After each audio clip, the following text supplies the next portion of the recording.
Hello student, welcome to friends at preparation YouTube channel. इस channel पर मैं लेके आता हूँ आपके लिए रोजाना एजुकेशनल वीडियो। आज की इस वीडियो में हम लोग पढ़ने वाले हैं क्लास 6 की मैथ्स की बुक से चैप्टर 7। और चैप्टर 7 बच्चों है आपके लिए फ्रैक्शन। और आज हम कर रहे हैं एक्सरसाइज 7.6 का थर्ड पार्ट। 7.6 का जो सेकंड पार्ट बच्चों मैंने आपको करवाया था, जिस क्वेश्चन तक मैंने आपको छोड़ा था उसके बाद आज कंटिन्यू करने वाला हूँ। यानी कि ये जो चैप्टर चल रहा है हमारा चैप्टर 7 फ्रैक्शन, आज इसको आप एक या दो वीडियो में आपकी ये जो चैप्टर है कंप्लीट होने वाला है। अगर आपने कोई भी वीडियो मिस कर दिया है इस चैप्टर से रिलेटेड, तो जितने इस चैप्टर की जितनी भी वीडियो मैंने बनाई है सबका लिंक मैंने डिस्क्रिप्शन में दे रखा है 1 by 1। यानी कि आप 7.1 से लेकर के 7.6 तक की सारी वीडियो देख सकते हैं। इसके अलावा अगर आपने कोई और वीडियो मिस कर दी है या कुछ और भी देखना चाहते हैं क्लास 6, आप अपनी क्लास से रिलेटेड मैथ्स और साइंस की कोई भी वीडियो बच्चों देखना चाहते हैं तो आप देख सकते हैं। वीडियो के डिस्क्रिप्शन में मैंने क्लास 6 का एक प्लेलिस्ट का लिंक आपको दे रखा है, ठीक है। तो जब इसे टच करेंगे बच्चों तो इसके अंदर आपको इसका जितनी भी वीडियो है यानी कि एक्सरसाइज 1.1 से लेकर के एक्सरसाइज 7.6 तक की सारी वीडियो मिल जाएगी। इसके अलावा साइंस की भी चैप्टर 1 से लेकर के अब तक जितने भी चैप्टर मैंने आपको पढ़ाए सबकी लिंक एक जगह मिल जाएगी, तो आप वहां से देख सकते हैं, ठीक है। तो चलिए फिर स्टार्ट करते हैं 7.6 का थर्ड पार्ट। पहली बार वीडियो को देख रहे हैं इस चैनल पर फ्रेंड्स एट प्रिपरेशन पर, तो चैनल सब्सक्राइब करके बेल आइकन प्रेस कर दीजिए ताकि आपको लाइव क्लास की नोटिफिकेशन मिल सके कि कब मैं क्लास लेता हूं, ठीक है बच्चों। चलो स्टार्ट करते हैं। तो क्वेश्चन नंबर 4 तक बच्चों हम लोगों ने कर लिया था। आज हम करने वाले हैं क्वेश्चन नंबर 5। क्वेश्चन नंबर 5 में जैसा कि आप ये स्क्रीन पर क्वेश्चन देख रहे हैं, पहले क्वेश्चन को पढ़ते हैं, समझते हैं क्वेश्चन में क्या पूछा जा रहा है, उसके अकॉर्डिंग ही हम सोल्यूशन करेंगे, ठीक है।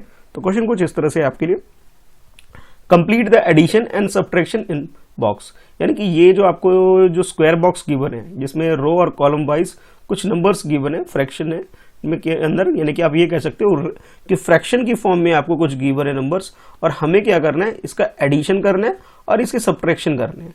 तो देखो जो लेफ्ट टू राइट जो जाते हैं यानी कि इस तरह से, इसे तो हम रो बोलते हैं बच्चों, ठीक है। जो लेफ्ट से राइट की तरफ मूव करते हैं इसे हम रो बोलते हैं। यानी कि आप ये बोल सकते हो ये आपका फर्स्ट रो है, उसके बाद ये सेकंड रो है और उसके बाद नीचे ये थर्ड रो है, ठीक है। अच्छा, उसके बाद अगर हम टॉप टू बॉटम की बात करें, ऊपर से नीचे की तरफ आते हैं, यानी कि ये 2 और ये 3, ठीक है। इसी तरह से अगर हम इसकी बात करें ऊपर से नीचे की तरफ जो हम बात करें तो इसे बोलते हैं कॉलम। तो ये है आपके पास फर्स्ट कॉलम, ये सेकंड कॉलम और ये थर्ड कॉलम। इसी तरह इस वाले में भी फर्स्ट सेकंड थर्ड कॉलम हो जाएगा ऊपर से नीचे की तरफ।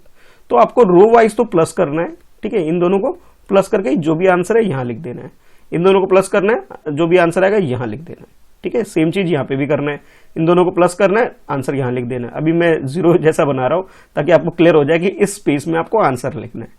और उसके बाद जब आप ये एडिशन कर लेंगे तब उसके बाद आपको ये कॉलम वाइज यानी कि टॉप से बॉटम की तरफ आकर के, यानी कि जो वर्टिकल लाइन जो ऊपर से नीचे की तरफ होती है, एक तरह से आप कह सकते हो, यहां आपको सब्ट्रैक्शन करना है। सब्ट्रैक्शन ऊपर से नीचे वाले को करेंगे और साइड वाले को आप प्लस करना है। इस क्वेश्चन में आपको फ्रैक्शन का एडिशन और सब्ट्रैक्शन करना है। तो एडिशन और सब्ट्रैक्शन तो आप ऑलरेडी सीख भी चुके हैं, 7.5 और 7.6 के कई सारे क्वेश्चन हमने डिस्कस किए थे वहां। आज हम इसे सॉल्व करते हैं, ठीक है। चलो आओ, तो सबसे पहले मैं पार्ट ए कराता हूं, उसके बाद पार्ट बी कराऊंगा। तो इसमें जैसे आगे आप देख सकते हो जो फर्स्ट नंबर है 2/3 एंड 4/3, इसे मैं प्लस करने जा रहा हूं, 2/3 4/3। अब देखो बच्चों, अगर आप ध्यान से देखो तो दोनों का बेस सेम है। और मैं हर बार बोल चुका हूं आपको पहले भी एक्सरसाइज में कि जब आपके पास बेस सेम होता है, आप एग्जैक्टली नीचे वो नंबर लिख दो। दोनों में 2/3 है, तो मैंने यहाँ पे क्या किया, नीचे डायरेक्ट 3 लिख दिया है और ऊपर जो भी नंबर है आपके न्यूमिनेटर में p/q की फॉर्म में रैशनल नंबर हमारा होता है, ठीक है। रैशनल नंबर भी बोल सकते हो उसे, या फिर आप, ठीक है, रैशनल नंबर बोलो, या फिर इसे हम जो इस चैप्टर में जिस नाम से हम वो पुकार रहे हैं इसे फ्रैक्शन भी आप बोल सकते हो। और दोनों की खास बात क्या है कि p और q के फॉर्म में जो नंबर है, q की वैल्यू कभी भी 0 के इक्वल नहीं होनी चाहिए, तब हम इसे फ्रैक्शन बोलेंगे। तो इस फ्रैक्शन में डिनोमिनेटर का मतलब है q की वैल्यू की बात कर रहा हूं मैं। डिनोमिनेटर में आपके पास क्या है, 3 है, तो एज इट इज 3 को लिख दोगे। अच्छा, ऊपर न्यूमिनेटर में जो होगा बच्चों उसे हम प्लस कर लेंगे। तो फर्स्ट फ्रैक्शन में आपके पास 2 है, सेकंड फ्रैक्शन की बात करें तो सेकंड फ्रैक्शन में आपके पास क्या है, 4 है, तो 2 और 4 को प्लस कर लेंगे, ठीक है। वही चीज मैं यहाँ पे कर रहा हूँ, ठीक है। ब्रैकेट चाहो बनाओ या मत बनाओ कोई फर्क नहीं पड़ता, लेकिन जब माइनस करोगे तब ब्रैकेट जरूर बना लेना। तो 2 और 4 को प्लस करोगे तो आपके पास 6/3 आ जाएगा, ठीक है। आंसर यहां तक भी छोड़ सकते हैं, बट 3 के टेबल में 3 और 6 दोनों आता है। तो यहां पे छोटा सा एक नोट लिखोगे कि डिवाइड बाय 3 के टेबल से हम इसे डिवाइड करेंगे।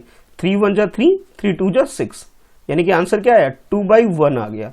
1 लिखने की जरूरत नहीं होती है नीचे, तो हम 2 लिख करके आंसर छोड़ देंगे। देखो ये लिख दिया मैंने, ठीक है। तो यानी कि आपने क्या किया है, इन दोनों को प्लस कर लिया है। 2/3 जैसे कि क्वेश्चन देख रहे हो, ये 2/3 और 4/3 इन दोनों को प्लस कर दिया, तो हमारे पास रिजल्ट क्या है 2 आ गया। तो ये वाला पोर्शन मैंने सॉल्व कर दिया। अब उसके बाद इसे करेंगे 1/3 और 2/3 को प्लस करेंगे, ठीक है। डायरेक्ट चाहो तो कर सकते हो, लेकिन एग्जाम में डायरेक्ट करने के मार्क्स नहीं होते, आपको सोल्यूशन करके दिखाना पड़ेगा। तो सबसे पहले जो 3 डिवाइड में है, दोनों के नीचे डिवाइड में 3 है, तो इट मीन्स ये कह सकते हो कि बेस सेम है। बेस सेम है तो 3 एग्जैक्टली 3 नीचे लिख दो, और इस 1 को और इस 2 को, इन दोनों को प्लस कर लो। जैसे मैंने यहाँ पे ब्रैकेट में 1 + 2 लिखा हुआ है ना, 1 + 2 ये हो गया, और नीचे आपके पास 3 हो जाएगा। तो जब बच्चों इनको ऐड करोगे तो 3/3 आएगा, ठीक है। 1 मिनट मिक्स ना हो, यहाँ पे 3/3 आ जाएगा। तो 3 1 जा 3, 3 1 जा 3, एक छोटा सा लाइन लिख दोगे, डिवाइड बाय 3, ठीक है। डिवाइड बाय 3 लिखोगे, आंसर आपके पास क्या आ गया 1 आ गया। तो 1 आपने यहाँ आंसर लिख देंगे। तो जब हम इनको प्लस किया हमने, तो हमारा आंसर क्या आ गया, इन दोनों को प्लस किया तो हमारा आंसर 1 आ गया। तो इस टेबल को फिल भी साथ के साथ हम करते चले जाएंगे। अच्छा, अब आपकी मर्जी है कि सबसे पहले आप इन दोनों को सब्ट्रैक्ट करके लिख लो, ये तो बहुत ईजी है, बताने की जरूरत नहीं है। ऊपर से नीचे की तरफ जब माइनस करोगे, 2 में से 1 माइनस करोगे तो आपके पास 1 आ गया, ठीक है। ये तो बहुत ईजिली आपने कर लिया। अब इन दोनों को करते हैं, 2/3 को करते हैं 1/3 से, 4/3 को करेंगे 2/3 से। क्या करेंगे, सब्ट्रैक्शन करेंगे, ठीक है। चलो करते हैं। तो सबसे पहले बच्चों मैंने ले लिया ये 2/3 और 1/3, ठीक है। यहाँ पे एक लाइन ड्रॉ कर देता हूँ ताकि आपको क्लियर हो जाए। बेस यहाँ पे भी सेम है 3 3, इसलिए नीचे 3 लिख लोगे, और उसके बाद ये जो 2/3 है तो यहाँ से 2 आ गया न्यूमिनेटर में, और सेकंड फ्रैक्शन जो है बच्चों आपके सामने, उसके न्यूमिनेटर की बात करें तो यहाँ आपके पास 1 है, और बीच में माइनस का साइन है इसलिए 1। और मैं हमेशा कहता हूँ जब भी आप सब्ट्रैक्शन करें बच्चे तो ब्रैकेट जरूर यूज करें, इससे आपके मिस्टेक होने के चांसेस कम हो जाते हैं। अब जब माइनस करोगे 2 में से 1 तो आपके पास 1/3 हो जाएगा, ठीक है। ये ऑलरेडी सिंपलेस्ट फॉर्म है, यानी कि फर्दर इसको डिवाइड करने की हमें जरूरत नहीं है। तो 1/3 हमारा आंसर आ गया। अब सोच रहे हो सर ये 1/3 कहाँ लिखे, कुछ बच्चे गैस कर चुके हैं सर आपने इसको सॉल्व किया था, यानी कि ये आ गया 1/3 आंसर आ गया, ठीक है। अब ये लास्ट में ये रहता है भाई, बहुत ईजी है, 4/3 और 2/3 को माइनस करना है। चलो कर लेते हैं। 4/3 में से 2/3 को माइनस करेंगे, तो बच्चों 4/3 में से 2/3 को जब माइनस करोगे, यानी कि दोनों का जो बेस देखते हो, लाइन ड्रॉ कर देता हूँ क्लियर हो जाए आपको। दोनों के बेस में क्या है 3 और 3 सेम बेस है। जब सेम बेस वाले क्वेश्चन हो जाते हैं ना, वो बड़ा इजी हो जाता है, उसमें एलसीएम निकालने की जरूरत नहीं पड़ती है हमें। और यहाँ आपके पास न्यूमिनेटर में 4 है, और यहाँ पे न्यूमिनेटर में आपके पास 2 है, तो 4 - 2 हो गया। और जैसा मैं बार बार कहता हूँ कि भी सब्ट्रैक्शन करना है तो ब्रैकेट बनाना है, ठीक है, भूलना मत। तो 2 ये 4 - 2 देखो लिख दिया, और डिवाइड में 3 है, 4 में से 2 माइनस करोगे तो आपके पास क्या आ जाएगा 2 आ जाएगा, और नीचे 3 है 2/3। अब 2 और 3 जो नंबर है ऑलरेडी सिंपलेस्ट फॉर्म में है, यानी कि कोई भी ऐसा टेबल नहीं है जिसके अंदर 2 और 3 आता। अब 1 को टेबल मत समझ लेना कि कहने लग जाओ सर 1 के टेबल में आता है, 1 को टेबल नहीं मानते हम लोग, 2 से टेबल मानते हैं, ठीक है। तो आपके पास क्या है आंसर 2/3 आ गया आपके पास आंसर, ठीक है। तो आप फाइनली आंसर क्या लिख दोगे 2/3 लिख दोगे, बहुत ईजी है। सब्ट्रैक्शन किया आपने और आपने आंसर क्या आ गया 2/3 आ गया, तो ठीक है। तो यहाँ आपके पास सॉल्व हो गया। तो बहुत ईजी था, इसमें ऐसा कुछ नहीं था जो आपको समझ में ना आए, ठीक है। अब देखो भाई, अब मैंने यहाँ पे क्या किया था कि ऊपर से नीचे जब हमने माइनस किया था बच्चों 2, इस वाले पोर्शन की अगर मैं बात करूँ, इस कॉर्नर वाले इसकी पोर्शन की बात करूँ, तो इसको सॉल्व करने के 2 तरीके हैं आपके पास। एक तो ये कि आप वर्टिकली कर लो, ऊपर से नीचे की तरफ क्या करना होगा आपको सब्ट्रैक्शन करना होगा, जो 2 में से 1 माइनस करके कर लो।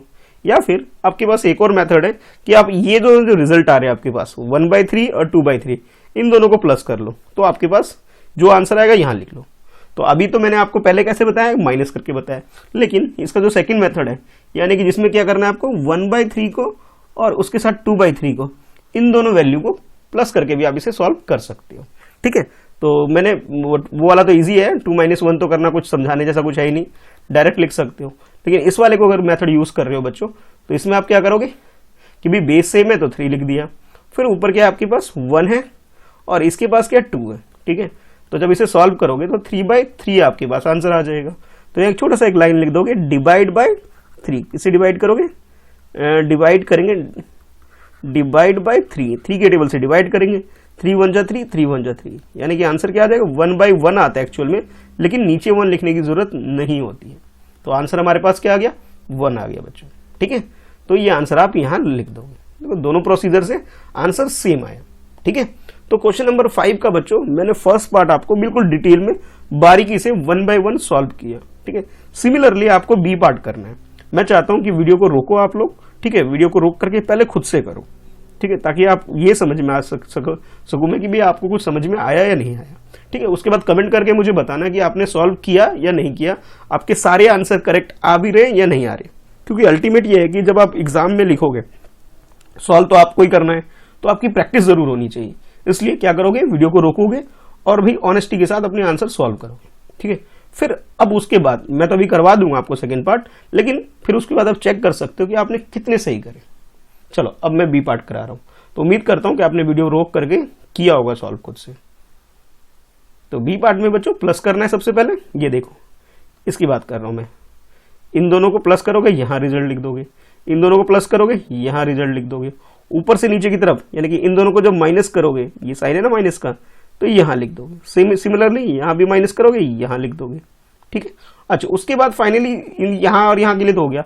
अब ये जो पोर्शन है, इसके दो तरीके करने के, या वर्टिकली ऐसे कर लो या हॉरिजॉन्टली ऐसे कर लो। ठीक है, मैं आपको दोनों मेथड सिखा चुका हूं। आप दोनों में से कोई भी एक मेथड करके कर सकते हो। दोनों करने की जरूरत नहीं है, किसी एक मेथड से भी करके अपना आंसर निकाल सकते हो। आंसर सेम आएगा दोनों मेथड से, ये बात आपको पता होना चाहिए। तो पहले मैं एडिशन करके निकालता हूं। तो वो हमारे पास है 1/2 और 1/2 है आपके पास, और नेक्स्ट है आपके 1/3। अब देखो बच्चों, थोड़ा अलर्ट हो जाओ इस क्वेश्चन में। अलर्ट क्यों? वो इसलिए कि यहाँ पे अगर आप ध्यान से देखो, ये 1/2 और ये 1/3 बेस सेम नहीं है। यहाँ पर आई रिपीट, यहाँ पर बेस सेम नहीं है, तो नीचे डायरेक्ट नहीं लिख पाएंगे हम लोग। हमें क्या करना होगा, हमें एलसीएम फाइंड आउट करना होगा। यानी कि आपको क्या फाइंड आउट करना होगा, फाइंड एलसीएम। ठीक है, सेकंड पार्ट में थोड़ा चेंज है, चेंज इसलिए बेस सेम नहीं है। तो एक मिनट, और जब भी हमारे पास बेस सेम नहीं होता है तो हमें क्या करना होता है, एलसीएम निकालना पड़ता है। तो इसमें भी हमें एलसीएम निकालना पड़ेगा 2 और 3 का। 2 फर्स्ट वाले फ्रैक्शन की डिनोमिनेटर में, डिनोमिनेटर p/q की फॉर्म में कोई नंबर है, नीचे वाले नंबर को हम डिनोमिनेटर बोलते हैं बच्चों। तो डिनोमिनेटर में यहाँ पे 2 है और यहाँ 3 है, तो इन दोनों का एलसीएम निकाल लेंगे। तो पहले 2 से स्टार्ट करते हैं। 2 1 जा 2, उसके बाद ये 3 तो एज इट इज आ गया। अब 3 1 जा 3, तो आपके पास जो एलसीएम आएगा बच्चों वो आ जाएगा, ये नंबर को मल्टीप्लाई करेंगे 2 और 3 का, तो आपके पास 6 आ गया। तो भाई जिनको एलसीएम नहीं आता, मैंने एलसीएम भी सिखा दिया अब आपको। ठीक है, तो आप इस तरह से एलसीएम निकाल सकते हो। 6 आ गया। ठीक है, अब एज इट इज जो प्रोसीजर है वो फॉर्म फॉलो करेंगे। तो 6 नीचे लिख लेंगे। अब जरा ध्यान से देखो भाई इन दोनों नंबर को। अब जो भी फर्स्ट फ्रैक्शन है आपके पास, उसके जो डिनोमिनेटर में, उससे एलसीएम को, यानी कि जो 6 है, आपको डिवाइड करोगे। कहने का मतलब है इस 6 को 2 से डिवाइड करोगे, तो रिजल्ट आपको मालूम है 3 आ जाएगा। 2 3 जा 6। तो जो भी रिजल्ट आए बच्चों, इसे आप क्या करोगे, 1 से मल्टीप्लाई करोगे। 1 ये ऊपर वाला न्यूमिनेटर की मैं बात कर रहा हूं, यानी कि 1 × 3 कर लोगे, और जो भी साइन हो यहाँ पे एज इट इज वो साइन लगा दोगे। ठीक है, अच्छा उसके बाद जो नेक्स्ट है 3 से भी 6 को डिवाइड करोगे। जब डिवाइड करोगे बच्चों, तो रिजल्ट आपके पास 2 आ जाएगा। 3 2 जा 6। अब इस 2 को 1 से मल्टीप्लाई करोगे, यानी कि 1 × 2 करोगे, और जब इसे सॉल्व करोगे तो आपके पास क्या आ जाएगा, यहाँ 3 आ गया और इधर 2 आ गया और डिवाइड बाय 6 हो गया। कहने का मतलब है 5/6। देखो यही काम किया है मैंने यहाँ ब्रैकेट यूज करके। ठीक है, डिवाइड में 6 है, 3/2 है। ठीक है, और ये 6 नीचे। फिर आपके पास जो फाइनल आंसर आएगा, दोनों को प्लस किया तो 5/6 आ गया। तो आई होप आपको ये 5/6 कैसे आया ये क्लियर हो गया होगा कि सबसे पहले आपका पहला काम क्या है, एलसीएम फाइंड आउट करना। क्यों? जब तक आप एलसीएम नहीं निकालोगे आपका बेस सेम नहीं होगा, और नहीं ऐसा करोगे तो क्वेश्चन का आंसर गलत आएगा। तो बच्चों जो हमारे पास आंसर आ गया 5/6, हम इसको यहाँ लिख सकते हैं कुछ इस तरह से। ठीक है, यहाँ पे पहले हम क्या करेंगे, 5/6 को एज इट इज यहाँ लिख देंगे। थोड़ा रफ कर लेते हैं ताकि क्लियर हो जाए, आपको साफ साफ दिखाई दे। एक मिनट। तो यहाँ पे हम लिख सकते हैं 5/6। ठीक है, इन दोनों को प्लस करके हमारा आंसर आ गया। अच्छा उसके बाद ये 1/3 1/4 इसे भी प्लस करेंगे। और जरा ध्यान से देखोगे बच्चों, तो यहाँ पे भी आपके पास बेस सेम नहीं है, और जब बेस सेम नहीं होता है तो हमें क्या करना होता है, एलसीएम निकालना होता है। एलसीएम किसका निकालेंगे, 3 का और 4 का एलसीएम निकालेंगे। ठीक है, चलो आओ करते हैं। तो मैं ऐसा करता हूँ, सबसे पहले 3 और 4 का एलसीएम निकाल लेता हूँ। एलसीएम किसका निकालेंगे? 3 और 4 का। तो पहले लिख लेंगे 3 और 4, और उसके बाद 2 के टेबल से स्टार्ट करेंगे। हमेशा 2 के टेबल से स्टार्ट करो, आपकी मिस्टेक के चांसेस कम हो जाएंगे। तो 2 2 जा 4 हो गया, उसके बाद दोबारा 2 से करेंगे, और ये आपके पास 3 एज इट इज आ गया, 2 1 जा 2। अब 3 के टेबल से कर लो, 3 1 जा 3। ठीक है, तो आपके पास जो एलसीएम के लिए नंबर आ गया 2 इंटू 2 इंटू 3, 2 इंटू 2 इंटू 3, यानी कि ये क्या है आपके पास 2 2 जा 4, 4 3 जा 12 आ गया। यानी कि आप ये बोल सकते हो जो एलसीएम आया बच्चों वो आपके पास क्या आ गया?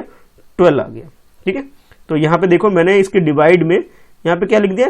12 लिख दिया मैंने इसकी डिवाइड में।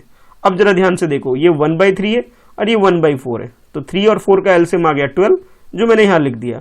अब क्या करेंगे, जो भी एलसीएम है उसको 3 से डिवाइड करेंगे, यानी कि जो 12 है बच्चों उसे 3 से डिवाइड करोगे।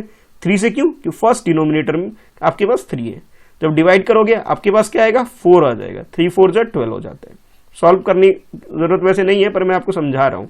ठीक है, इस तरह से करेंगे। उसके बाद जब आपके पास 4 आएगा, इस 4 को ऊपर वाले न्यूमिनेटर से मल्टीप्लाई करेंगे। ठीक है, 1 इंटू 4। सिमिलरली जो आपने यहाँ पे किया है वैसा ही आप सेकंड फ्रैक्शन के साथ भी करोगे। डिवाइड किससे करोगे? 4 से करोगे। अब सोच रहे हो सर 4 से क्यों कर रहे हो? क्योंकि हमारे पास जो सेकंड फ्रैक्शन है बच्चों वो उसके डिनोमिनेटर में 4 है, इसलिए 4 से डिवाइड करता हूँ एलसीएम को। तो 4 3 जा 12 हो जाता है, यानी आपके पास क्या आएगा? 3 आएगा डिवाइड करने के बाद। जब आप डिवाइड कर लोगे तो रिजल्ट आपके पास 3 आ गया। इस 3 को इसके ऊपर वाले नंबर 1 से मल्टीप्लाई करोगे, यानी कि 1 इंटू 3। ठीक है, ये करोगे। अच्छा, अब फाइनली इसको सॉल्व कर लोगे। 1 इंटू 4 4 हो गया, 1 इंटू 3 3 हो गया। ठीक है, यानी कि 4 प्लस 3 डिवाइडेड बाई 12, यानी कि आप ये बोल सकते हो 7/12 आपके पास रिजल्ट आ गया प्लस करने के बाद। ठीक है, अब सोच रहे हो 7/12 को कहाँ लिखेंगे? भाई जहां इसकी वैल्यू के लिए प्लेस बनाया गया है, इन दोनों को प्लस किया आपने, तो यहां पर रफ कर दो क्या एक बार? इसे रफ करके भी लिख सकते हैं। ठीक है, यानी कि इस स्पेस को थोड़ा सा क्लीन कर लेते हैं और उसके बाद साफ से। तो बच्चों ये जो हमारे पास आंसर आया था इसका, यानी कि आंसर क्या आया था? ये आया था हमारे पास 7/12 आया था। तो 7/12 को हम लोग क्या करेंगे? यहां पर लिख देंगे। ठीक है, अब इन तीनों की जो बात है, यहाँ पे इन दोनों को माइनस करेंगे ये आ जाएगा, इन दोनों को माइनस करेंगे ये आ जाएगा, इन दोनों को माइनस करेंगे ये आ जाएगा। ऐसे भी निकाल सकते हैं। इन दोनों के लिए तो भाई हम इन दोनों को माइनस करना पड़ेगा। ठीक है, चलो करते हैं। तो बच्चों सबसे पहले हम 1/2 और 1/3 इन दोनों को सॉल्व कर लेते हैं। तो 2 और 3 का एलसीएम मैं ऑलरेडी निकाल चुका हूं, जो हमारे पास क्या आया था? 6 आया था। 2 और 3 का एलसीएम क्या आया था? 6 आया था। तो इस एलसीएम को यहाँ पे हम लोग यूज कर लेंगे। ठीक है, तो सबसे पहले देखो डिवाइड में 6 लिख दिया। अब जो फर्स्ट न्यूमिनेटर है 2 से 6 को डिवाइड करेंगे तो रिजल्ट आपके पास 3 आ जाएगा। ठीक है, यानी कि 3 को 1 के साथ मल्टीप्लाई, ये देखो 1 और 3 मल्टीप्लाई किया मैंने यहाँ पे। ठीक है, दोबारा देख लो, 1 और 3 को मल्टीप्लाई। उसके बाद अब जो नेक्स्ट है बच्चों आपके पास 3, इस 3 जो है 3 से 6 यानी एलसीएम को डिवाइड करोगे तो आपके पास 2 आ जाएगा। ठीक है, क्या आ जाएगा? 2 आ जाएगा आपके पास। और ये जो 2 आपके पास आ गया इस 1 के साथ मल्टीप्लाई करोगे, यानी कि इस 1 को 2 से मल्टीप्लाई करोगे तो ये इस तरह से लिख सकते हो यहाँ पे। अब क्या करना है? बस मल्टीप्लाई करो, 3 इंटू 1 3 हो गया, 1 इंटू 2 2 हो गया, इनको माइनस करोगे यानी कि 3 माइनस 2, तो फाइनली आपके पास रिजल्ट क्या हो गया? भाई 3 में से 2 माइनस करोगे 1 आ जाएगा, तो 1/6 आपके पास आंसर आ गया। ठीक है, तो इस तरह से आपको इसका आंसर मिल गया कि 1/2 और 1/3 को जब आप माइनस करोगे तो यानी कि 1/2 और 1/3 को जब आपने माइनस किया तो आपके पास रिजल्ट क्या आया? रिजल्ट सिंपली आपके पास आ गया 1/6 आ गया। तो 1/6 को बच्चों आप क्या करोगे? यहाँ पे लिख दोगे 1/6। ठीक है, तो ये आपके पास 1/6 आ गया। अब इन दोनों को सॉल्व कर लेते हैं, 1/3 और 1/4 को कर लेते हैं। ठीक है, 1/3 1/4 को, तो 3 और 4 का एलसीएम मैं ऑलरेडी निकाल चुका हूं, जो हमारे पास 12 आया था। इस एलसीएम को मैं यूज करूंगा इस क्वेश्चन के लिए। ठीक है, तो आपके पास ये देखो दोनों का जो एलसीएम है, एलसीएम आपके पास ऑलरेडी 12 है, तो 12 को नीचे डिवाइड में लिख लोगे। ठीक है, उसके बाद जब 12 को बच्चों डिवाइड करोगे 3 से, 12 को 3 से डिवाइड करोगे तो आपके पास रिजल्ट 4 आएगा। 3 से क्यों कर रहे हैं? कि फर्स्ट डिनोमिनेटर में आपके पास 3 है इसलिए। तो 3 4 जा 12, यानी कि आपके पास क्या आया? 4 आ गया। इस 4 को 1 से मल्टीप्लाई, यानी कि 1 इंटू 4 कर दोगे। उसके बाद सेकेंड फ्रैक्शन जो है यहाँ पे डिनोमिनेटर आपके पास 4 है, इस 4 को क्या करोगे? डिवाइड करने के लिए यूज करोगे। किसको? एलसीएम को डिवाइड करेंगे, यानी 12। तो 4 3 जा क्या होता है? 12 हो जाता है बच्चों। तो आपके पास रिजल्ट क्या आया, यहाँ पे 3 आ गया। अब इस 3 को यूज करोगे मल्टीप्लाई करने के लिए, किसके साथ, सेकंड फ्रैक्शन के न्यूमिनेटर के साथ। याद रखना, ऊपर वाले नंबर को हम न्यूमिनेटर बोलते हैं, नीचे वाले नंबर को डिनोमिनेटर बोलते हैं किसी भी फ्रैक्शन में। ठीक है, आई होप क्लियर हो गया होगा। तो इस 1 और 3 को मल्टीप्लाई करेंगे, यहाँ पे 4 आ जाएगा मल्टीप्लाई करके, यहाँ 3 आ जाएगा, तो 4 - 3 इट मीन्स 1 आया, तो 1/12 हमारे पास रिजल्ट आ गया। ठीक है, क्या आया रिजल्ट, 1/12 आ गया। तो जब आपने इसको माइनस किया था तो रिजल्ट क्या आया, 1/12 आया। तो उस 1/12 को हम लोग यहाँ पे लिख देंगे भाई। ठीक है, 1/12 को यहाँ लिख देंगे। अब इस क्वेश्चन को, इस पार्ट को सॉल्व करने के 2 तरीके, अब दोनों तरीके बता देता हूं मैं। या तो आप इन दोनों को प्लस कर लो, 5/6 और 7/12 को, आंसर आ जाएगा। या फिर नहीं, हाँ माइनस कर लो, सॉरी थोड़ा करेक्शन कर लेना, 5/6 और 7/12 इन दोनों को माइनस कर लो। ठीक है, ऊपर से नीचे माइनस कर लो, ये रिजल्ट आपके पास आ जाएगा। या फिर एक तरीका और है आपके पास कि आप यह कर लो कि ये जो है आपके पास 1/6 और 1/12 जो आपके पास है बच्चों, इन दोनों को आपस में प्लस कर दो। तो किसी भी तरीके से आप इसका आंसर निकाल सकते हो, जो भी आपको इजी लगता है। यहाँ पे मैं आपको जो करवाने वाला हूँ इस ब्लैंक स्पेस को निकालने के लिए प्लस यूज कर रहा हूँ। ठीक है, प्लस किस को, 1/6 को, 1/12 को। तो भाई अब यहाँ पे डिनोमिनेटर आपके पास 6 और 12 है। ठीक है, तो थोड़ा सा रफ करना पड़ेगा मुझे, 1 मिनट दो मुझे, रफ कर देता हूं मैं। तो सबसे पहले बच्चों मैं इसको रफ कर देता हूं, ये वाला जो स्पेस है आपके पास। ठीक है, इस स्पेस पे हम लोग क्या करेंगे, एलसीएम निकालेंगे। और एलसीएम किसका निकालेंगे इस बार, 6 का 12 का। ये देखो, ये 6 है और ये 12 है, इन दोनों का हम लोग एलसीएम निकालेंगे। और एलसीएम निकालने के बाद ही से हम सॉल्व कर पाएंगे। चलो फिर निकालते हैं एलसीएम, 6 और 12 का। तो अब कुछ बचेगा, इसे डायरेक्ट 6 से कर दो, नहीं भाई, प्राइम फैक्टराइजेशन में प्राइम नंबर से स्टार्ट करो। ठीक है, मिस्टेक होने के चांसेस कम हो जाएंगे। कर सकते हैं पर मैं नहीं करूंगा। क्यों नहीं करूंगा, क्योंकि आपकी बेसिक मुझे स्ट्रांग करनी है। वो कब होगी, जब प्राइम फैक्टर को यूज करोगे आप, यानी कि 2 से स्टार्ट किया करो हमेशा। 2 से ना हो तो अब 3 पे जाएंगे। अब ये 2 से हो सकते हैं, 2 3 जा और 2 6 जा, ओके, इसलिए मैंने 2 से कर लिया। उसके बाद भाई मैं अगेन 2 से हो रहा है, इसलिए 2 से कर लूंगा। ठीक है, अब मैं 3 से कर लेता हूँ, अभी 2 से नहीं होने वाला। 3 1 जा 3, 3 1 जा 3। तो यानी कि एलसीएम के लिए 2 × 2 × 3, यानी कि 2 2 जा 4, 4 3 जा 12। तो बच्चों 12 हमारे पास एलसीएम आ गया। तो आई होप आपको क्लियर हो गया होगा कि जो एलसीएम नीचे जो डिवाइड में यहाँ पे लिखा है मैंने, ये 12 कैसे आया, एलसीएम निकाल के आया। अच्छा, उसके बाद अब इस 12 को 6 से डिवाइड करोगे पहले। ठीक है, यहाँ पे बना, यहाँ लिख देता हूँ, 12 को 6 से डिवाइड करोगे। देखो इसकी कैलकुलेशन यहाँ कर रहा हूँ, क्लियर है। 12 को 6 से डिवाइड करूंगा, फर्स्ट नंबर का डिनोमिनेटर है, जो डिवाइड करूंगा 6 2 जा 12 हो गया, यानी कि 2 आया। इस 2 को 1 के साथ मल्टीप्लाई करोगे तो आपके पास आंसर आ जाएगा।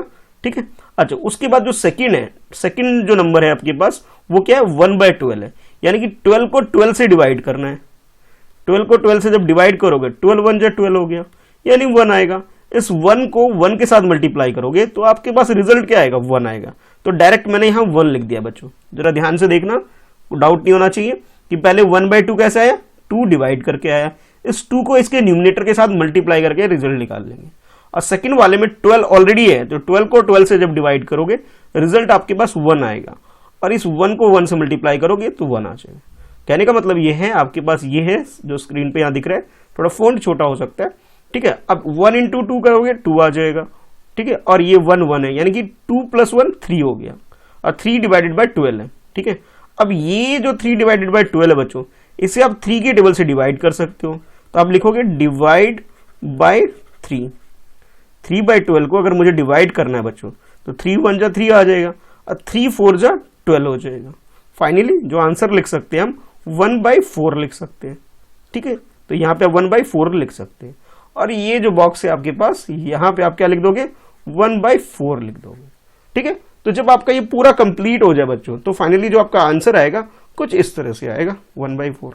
ठीक है, तो दोबारा ये जो है, ये पार्ट ए का सोल्यूशन है पूरा, और ये पार्ट बी का सोल्यूशन है पूरा। ठीक है, तो भाई अब डायरेक्ट आंसर मत लिखना, आपको सोल्यूशन बच्चों करके दिखाना पड़ेगा एग्जाम में क्वेश्चन पे। ठीक है, अगर आप सोल्यूशन नहीं करोगे, तो सपोज करो 4 मार्क्स का या 6 मार्क्स का क्वेश्चन है, तो भाई आपको 1 ही मार्क्स मिलेंगे फिर। ठीक है, पूरे मार्क्स लेने तो आपको पूरी कैलकुलेशन करके दिखानी पड़ेगी। ठीक है, तो 7.6 का ये क्वेश्चन हो गया। अच्छा, उसके बाद देखते हैं नेक्स्ट क्वेश्चन। नेक्स्ट क्वेश्चन जो 6 है आपके लिए बच्चों, ये स्क्रीन पे है। वर्ड प्रॉब्लम है, पहले क्वेश्चन को पढ़ते हैं फिर सॉल्व करेंगे। क्वेश्चन कुछ इस तरह से, a piece of wire 7/8 metre, एक वायर है, तार है, जिसकी जो लेंथ के बारे में बोला जा रहा है, a piece of wire 7.8 metre long broke into 2 pieces. 7.8 metre को, मीटर के लिए मैं क्या यूज करता हूं, एम यूज कर लेता हूं। 7.8 मीटर को 2 पीसेस में ब्रेक कर दिया गया, ठीक है। One piece was 1/4 metre long. इसका जो एक पार्ट है बच्चों, 2 पार्ट में डिवाइड हो रहा है, एक पार्ट आपके पास 1/4 मीटर है, ठीक है। सेकंड पार्ट के बारे में पूछा जा रहा है, how long is the other part, यानी कि जो सेकंड पार्ट है ये आपको फाइंड आउट करना है। देखो भाई, अब अलजेब्रा जब स्टार्ट होगी तो मैं आपको वो भी चीजें भी बताऊंगा, लेकिन अभी मैं एक चीज बता रहा हूं आपको, जरा ध्यान से समझना। देखो, आपके पास ए एक चीज है, ठीक है, ए कोई सामान है, यानी 1 मीटर वायर है, उसे आपने बी और सी पार्ट में डिवाइड कर दिया है। समझा रहा हूं, थोड़ा फोकस करना, क्लियर हो जाएगा। ए आपके पास कुछ मीटर लेंथ का एक वायर है, यानी कि गिवन है आपके पास। बी आपके पास जो इसका जो फर्स्ट पार्ट है, ये भी बच्चों आपके पास गिवन है, और आपसे जो पूछा जा रहा है सी पार्ट के बारे में पूछा जा रहा है, ठीक है। यानी कि ए और बी तो आपके पास ऑलरेडी गिवन है, क्वेश्चन मार्क आपके पास सी पार्ट के लिए बन गया कि सी कैसे निकालोगे। तो याद करो, मैंने आपको इक्वेशन जब सिखाया था तब मैंने आपको बोला था, जब साइड चेंज करते साइन चेंज होता है। तो यानी कि मैं क्या करूं, टोटल में से यानी ए में से अगर बी को माइनस कर दूं बच्चों, तो हमारे पास ये सी पार्ट जो मिसिंग पार्ट है ये निकल जाएगा। तो ये फार्मूला बनाने का टेक्निक है, एक तरह से आप समझ लो। अगर आपको ये चीज समझ में आ गई ना, तो आगे मैथ्स आपको बहुत इजी लगने वाली है। तो इस तरह से, यानी कि टोटल में से फर्स्ट पार्ट अगर माइनस कर लोगे तो आपके पास ऑटोमेटिक सी पार्ट, यानी कि जो सेकंड पार्ट है वो आ जाएगा, ठीक है। तो आई होप क्वेश्चन समझ में आ गया होगा। करना क्या है, चलो अब इसे करते हैं। तो सबसे पहले लिखोगे बच्चों कि टोटल लेंथ, टोटल लेंथ क्या है, टोटल लेंथ का मतलब मैं ए मान लेता हूं, इस ए की मैं जो बात कर रहा था वो कितनी है, 7/8 मीटर है आपके पास। अच्छा, उसके बाद अब बी पार्ट की बात करते हैं जो आपको गिवन है, यानी कि first piece, length of 1 piece of wire वो कितना है, 1/4 मीटर है बच्चों आपके पास, ठीक है। 1/4 है, यानी कि बी है आपके पास। ये आपको निकालना है क्या, सी का मतलब है कि length of other part, other part यानी कि मैं इसको सेकंड पार्ट बोल दूं, कोई दिक्कत नहीं है ना, अदर पार्ट बोलो या सेकंड पार्ट बोलो, कहने का मतलब है सी की वैल्यू आपको फाइंड आउट करनी है। कैसे निकालोगे, तो उसके लिए भाई बहुत आसान तरीका है कि भाई लेंथ ऑफ ओरिजिनल वायर, यानी कि जो टोटल लेंथ है बच्चों ए, और and the piece of 1 piece of wire, इन दोनों को माइनस कर लोगे।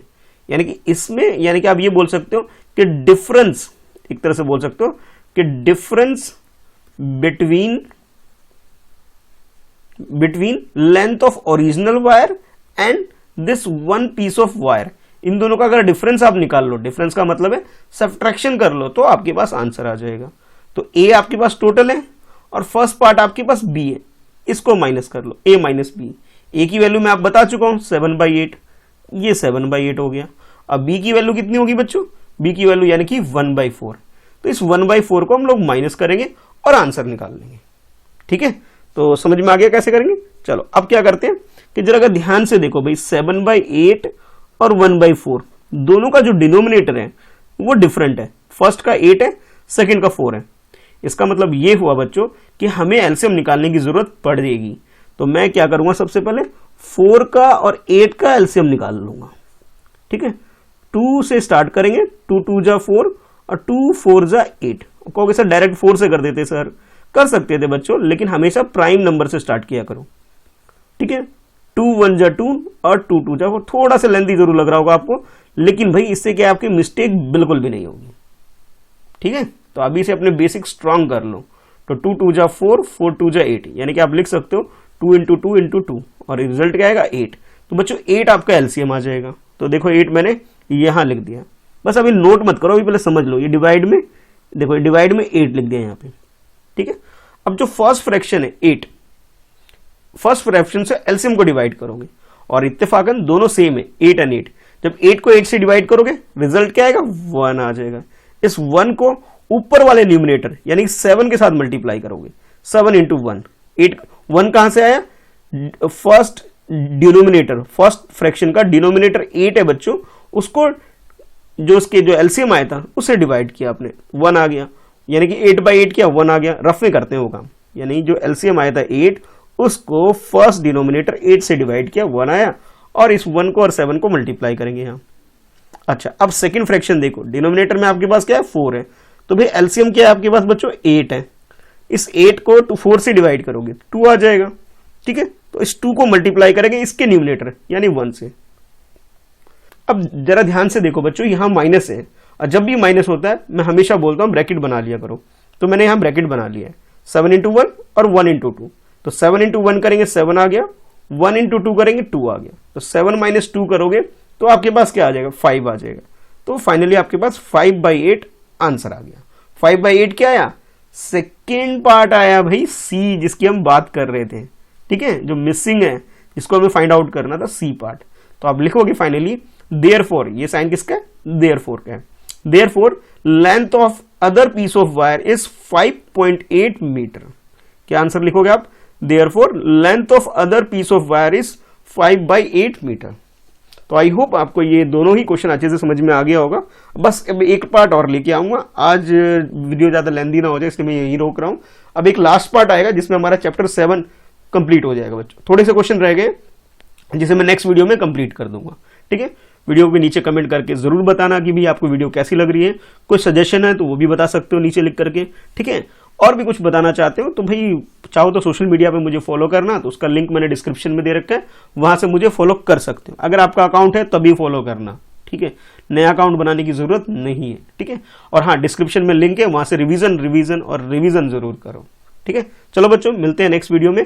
पहली बार अगर कोई बच्चा इस वीडियो को देख रहा है तो भाई अपना नाम जरूर लिखना ताकि मुझे पता लगे कि नया बच्चा कौन है, और हाँ कमेंट करके जरूर बताना भाई अपने बारे में, ठीक है। चलो बाय बाय। वीडियो को शेयर करना अपने दोस्तों में, चैनल सब्सक्राइब कर लो फर्स्ट टाइम देखने वाले बच्चे, और नोटिफिकेशन के लिए बेल आइकन प्रेस कर दो, ठीक है। चलो बाय।